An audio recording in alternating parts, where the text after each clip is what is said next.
ঠাকুর দেখতে গিয়ে রাস্তা পারাপার করার সময় পথ দুর্ঘটনায় গুরুতরভাবে আহত 6 বছরের শিশু রোহিত রুই দাস। চিকিৎসার দাবিতে পথ অবরোধ করে বিক্ষোভ স্থানীয় বাসিন্দাদের।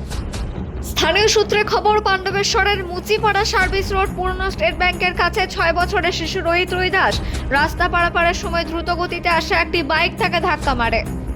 ঘটনাস্থলে গুরুতরভাবে আহত হয় শিশুটি। অল্প বিস্তর আহত হয় বাইকে থাকা দুজন। ঘটনার খবর পেয়ে ঘটনাস্থলে পাণ্ডবেশ্বর থানার পুলিশ এসে শিশুটিকে পাণ্ডবেশ্বর উপস্বাস্থ্য কেন্দ্রে নিয়ে যায় চিকিৎসার জন্য, কিন্তু অবস্থার অবনতি হওয়ায় তাকে দুর্গাপুর মহকুমা হাসপাতালে স্থানান্তরিত করা হয়। বিশেষভাবে গুরুতর আহত হওয়ায় তাকে বিধাননগর হাসপাতাল থেকে বাঁকুড়ার মেডিকেল কলেজ হাসপাতালে স্থানান্তরিত করার কথা জানতে পারে পরিবারের লোকজন। এরপরই পরিবারের লোকজন এবং স্থানীয় বাসিন্দারা 60 নম্বর জাতীয় সড়কে এরিয়া মোড় সংলগ্ন এলাকা অবরোধ করে বিক্ষোভ দেখায় এবং দাবি রাখেন যাতে কোনো বেসরকারি হাসপাতালে ওই শিশুটাকে উন্নত চিকিৎসা পরিষেবা দেওয়া হয়। প্রায় আধ ঘন্টা ধরে চলা এই বিক্ষোভের জেরে ঘটনাস্থলে বিশেষ যানজটের সৃষ্টি হয়। এরপর পুলিশ এবং প্রশাসনের আশ্বাসে বিক্ষোভকারীরা বিক্ষোভ তুলে নেয়। পাণ্ডবেশ্বর থেকে আদিত পেশা, রিপোর্ট নিউজে।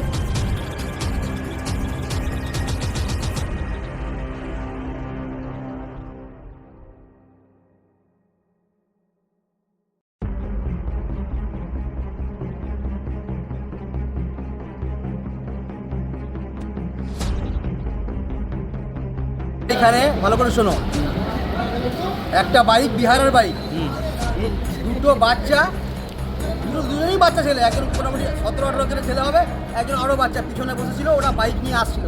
আমাদের স্কুলের একটা ছেলেকে অ্যাক্সিডেন্ট করেছে।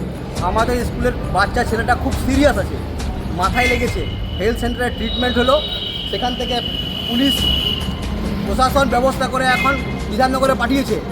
বিধাননগর যাচ্ছে, বাচ্চাটা যদি বিধাননগরে ভালো ট্রিটমেন্ট না হয় বা বিধাননগর যদি না পারে, তো আমরা ওর ভালো ট্রিটমেন্ট চাইছি, যার জন্য ওর ফ্যামিলি আসুক বা প্রশাসন তার ব্যবস্থা করে দেখি। কোন পাড়ার ছেলে? কোন পাড়ার? রুইদাসপাড়ার ছেলে। আচ্ছা। আর ছেলেটা যেটা হয়েছে জামাইপাড়ার ছেলে, বাচ্চা। আচ্ছা। কেননা ওর মা বাবা খুবই সাধারণ, অত বোঝে না কী হবে না হবে।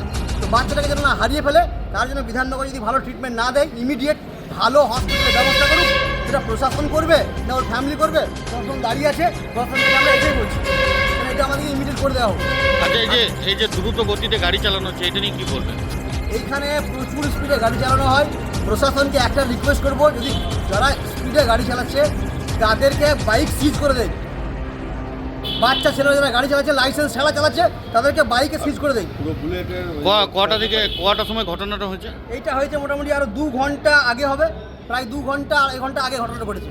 কতজন আহত আছে মোটামুটি? এখন একজন খুব বাজেভাবে অবস্থা খারাপ, এটা আমাদের ছেলে।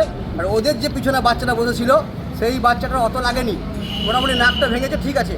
আর যেটা বাইক চালাচ্ছিল যে ছেলেটা, সেই ছেলেটা হাঁটুতে লেগেছে, কিন্তু বাজে অবস্থায় আছে আমাদের ছেলেটা, যাকে ও কি রাস্তা পারাপার করছিল নাকি? হ্যাঁ, রাস্তা পেরোচ্ছিল। আচ্ছা। আর গাড়ি ছিল 103 হাই স্পিডে, যেটা আমাদের রোমনাথ গ্যারেজ মিস্ত্রি দেখে বলে দিল যে 103-এর গাড়ি স্পিড ছিল। আপনার নাম কি? রঞ্জিত রুই দাস। গাড়ি আমাদের গ্রামের আন্ডারে আছে, ফয়সালা হবে, তারপর গাড়ি নিয়ে কথা হবে।